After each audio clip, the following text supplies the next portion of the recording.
Halo guys, apa kabar? Kembali lagi bersama Ari Movie. Di video kali ini saya akan menceritakan alur cerita film The Mechanic tahun 2011. Film yang disutradarai oleh Simon West ini diperankan oleh Jason Statham, Ben Foster, dan masih banyak lagi. Film ini menceritakan Arthur Bishop yang merupakan seorang pembunuh bayar dan spesialis kecelakaan, atau lebih jelasnya membunuh tanpa jejak.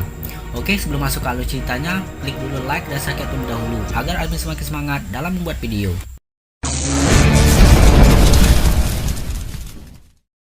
Di awal film, Bishop mendapatkan misi untuk membunuh seorang bos mafia kejam. Ia tak segan-segan menyiksa warga sipil yang menghalangi jalannya.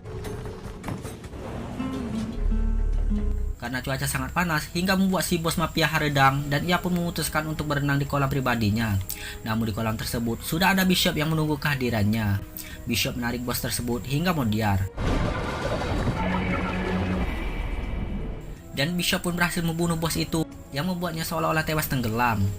Setelah membunuhnya, Bishop bergegas mengganti pakaian dengan pakaian koki di sana dan bergegas pergi.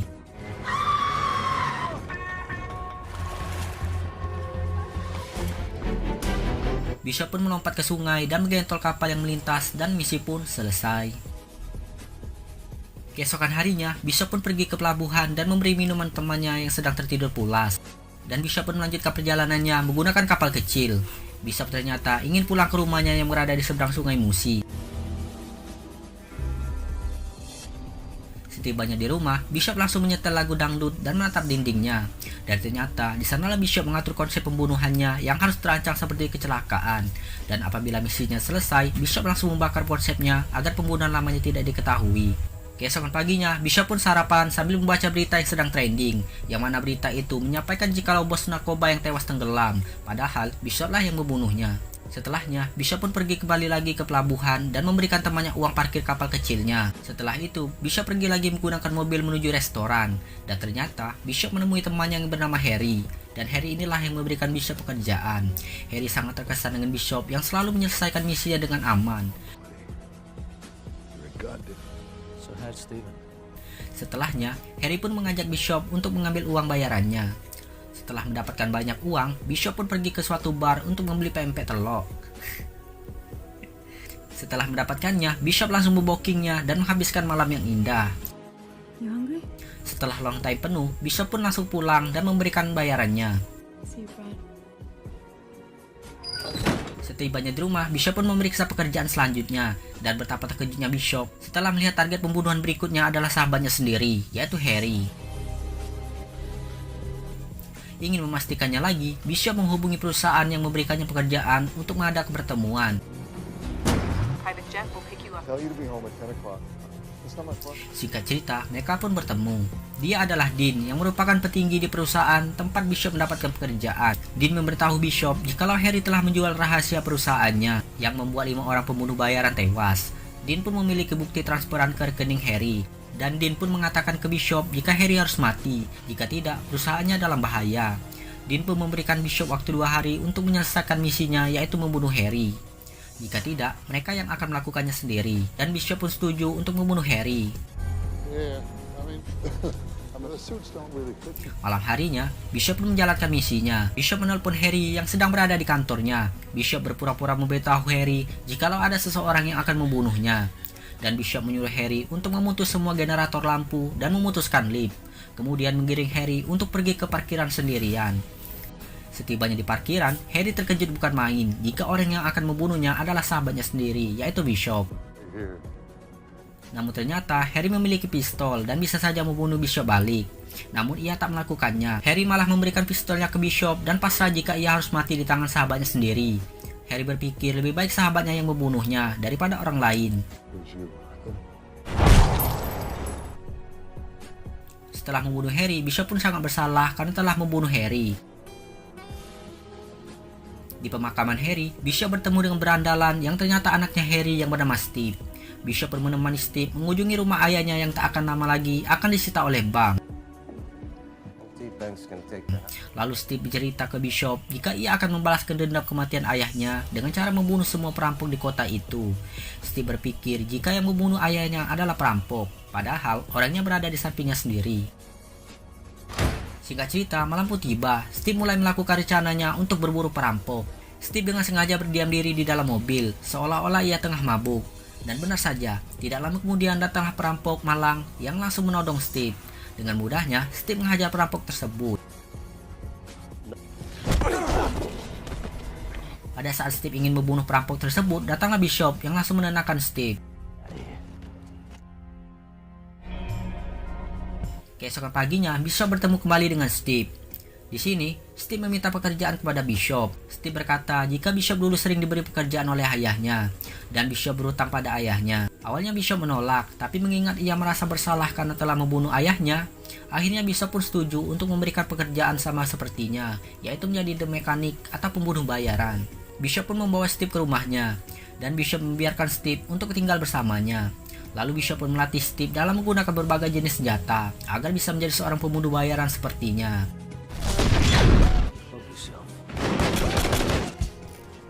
Setelah berhari-hari berlatih, akhirnya Bishop pun mengajak Steve dan menunjukkan cara membunuh yang benar. Bishop membawa Steve ke rumah orang yang menjual senjata ilegal dan langsung membunuh orang tersebut pada saat ia lengah. Setelah itu, Bishop pun mendapatkan pekerjaan selanjutnya, yaitu membunuh seorang mekanik atau pembunuh bayaran dari kelompok lain. Targetnya tersebut memiliki badan yang besar dan memiliki kekuatan yang overpower. Namun orang tersebut memiliki kelainan. Ia seorang gay yang menyukai pria muda dan anak anjing yang lucu. Kelainan itulah yang dimanfaatkan oleh Bishop. Bishop menyuruh Steve untuk mendekati si target dengan cara sering mengunjungi kafe yang sama dengan si target tersebut. Karena sering bertemu, akhirnya si target telah akrab dan jatuh hati kepada Steve. Sebelum melakukan rencananya, Bishop mengingatkan Steve bahwa dia cuma memiliki satu kesempatan untuk membunuh si target. Bishop menyuruh Steve untuk mencari kesempatan pada saat si target lengah. Setelah target lengah, Steve harus bergegas memasuki 2-3 tetes racun ke minumannya. Racun tersebut akan menghentikan jantungnya. Dengan begitu, si target akan mati dalam waktu 3 menit. Bishop pun menyuruh Steve untuk melakukannya di kafe tempat mereka sering bertemu. Singkat cerita, mereka pun bertemu di kafe. Setelah berpikir cukup lama, akhirnya Steve malah melenceng dari perkataan Bishop. Steve mengurungkan menuangkan racun dari Bishop. Steve memilih akan membunuh si target dengan cara seperti Bishop sebelumnya, yaitu mencekik target sampai modiar. Steve melakukan itu agar ia terlihat keren. Lalu Steve pun ikut ke rumah si target dan berpura-pura mabuk. Pada saat Steve akan digauli, tiba-tiba Steve langsung mencekik leher si target menggunakan ikat pinggangnya. Karena tubuh si target sangatlah besar, Steve malah dibanting dan disiksa habis-habisan sampai bonyok. Namun karena keberuntungan, Steve pun menemukan potongan besi dekat perapian dan menusuk si target berkali-kali sampai modiar. Namun setelah itu, Steve sangat menyesal karena tidak mengikuti perkataan Bishop. Akibatnya membuat wajahnya menjadi bonyok, dan begitu pun dengan Bishop. Ia sangat sedikit jengkel pada Steve karena melenceng dari perkataannya. Singkat cerita, pagi pun tiba, di mana Bishop bergegas menuju bandara untuk mengambil paket yang berisi uang dan berkas untuk misi selanjutnya. Lalu Bishop pun ditelepon oleh Dean. Dean marah karena Bishop telah memperkerjakan orang lain dalam tugasnya. Namun Bishop meyakinkan Dean jika ia tengah melatih anaknya Harry untuk menjadi pembunuh bayaran juga. Dan bisa saja suatu saat nanti ia akan berguna bagi Dean. Tugas Bishop selanjutnya yaitu membunuh seorang bernama Andrew Pope yang menyatakan dirinya sebagai nabi baru.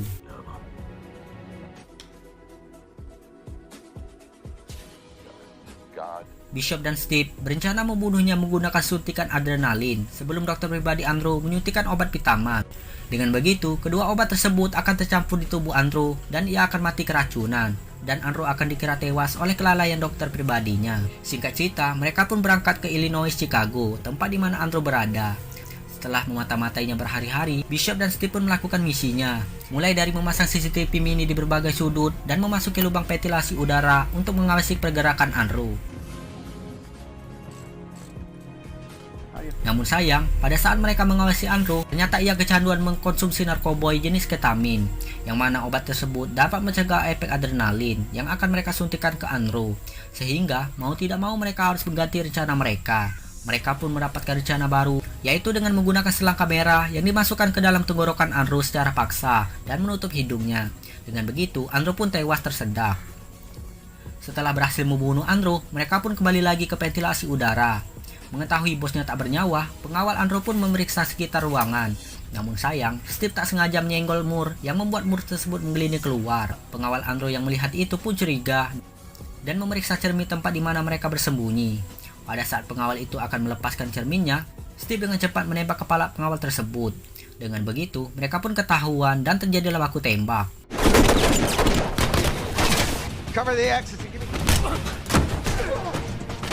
Para pengawal itu pun terus mengejar mereka, namun mereka berhasil membunuh para pengawal yang mengejarnya itu satu persatu.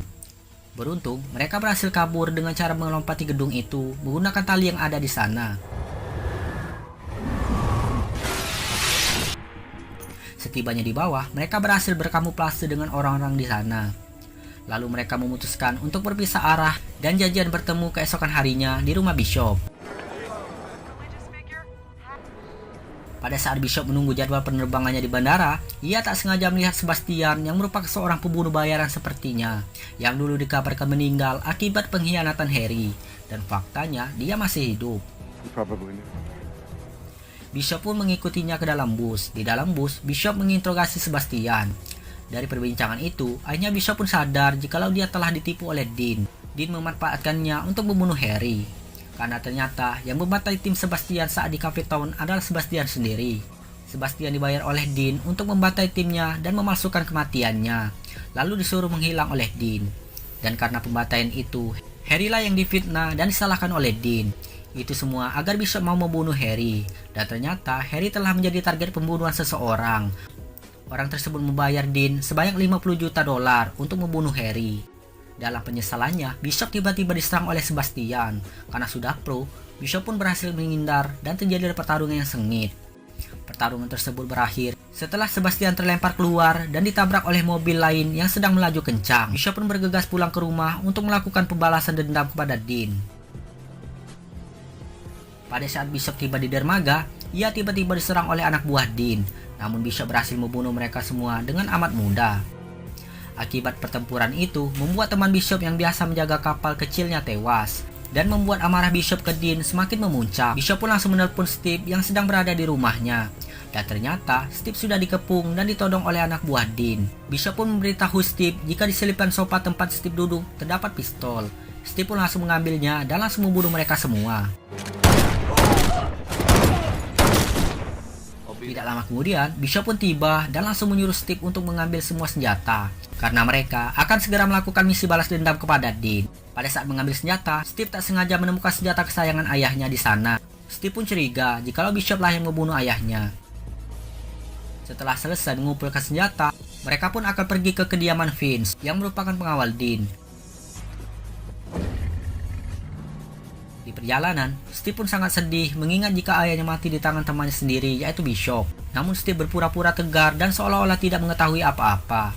Singkat cerita, mereka pun tiba di kediaman Vince. Bishop langsung menyandra istri dan anak Vince. Bishop memaksa Vince untuk memberitahu di mana keberadaan Dean. Bishop mengancam akan memotong tangan anaknya jika ia tak memberitahukan keberadaan Dean. Dengan terpaksa, akhirnya Vince pun memberitahu di mana keberadaan Dean. Scene pun berpindah ke Dean yang berada di dalam kantornya. Bishop menelpon dan membajak jaringan telepon kantor Dean, sehingga seolah-olah Bishop berada di dalam kantornya. Dengan cemas, Dean mengerahkan banyak pasukan untuk mengawalnya keluar dari kantor itu. Dan Dean juga menyuruh sebagian pengawalnya untuk mencari keberadaan Bishop di dalam sana. Dan faktanya, ternyata Bishop berada di jalanan dan bersiap membegal rombongan Dean.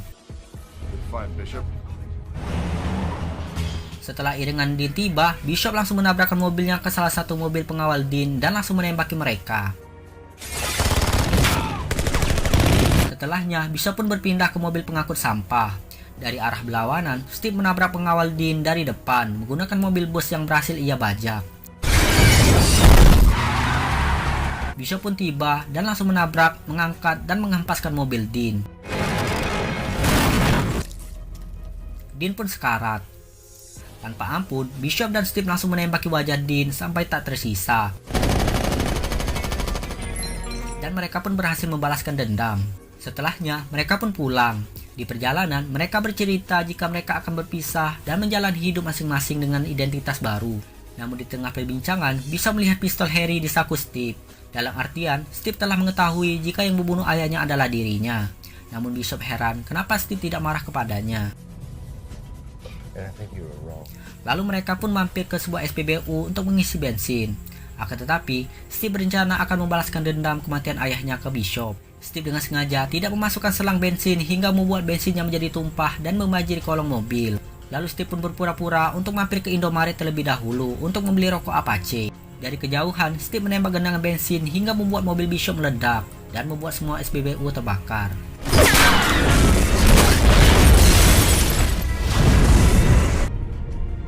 Lalu Steve pun pulang ke rumah Bishop dan memutar lagu dangdut. Setelah itu, Steve pun pergi dengan membawa mobil dan benda berharga milik Bishop. Tidak jauh Steve pergi, Steve menemukan sebuah kertas yang bertuliskan, "Steve, jika kau membaca ini, berarti kau mati," yang ditulis oleh Arthur Bishop. Seketika, mobil itu meledak dengan Steve di dalamnya. Sedangkan di rumah Bishop, tiba-tiba pemutar lagu tersebut mengeluarkan api dan meledakkan rumah Bishop.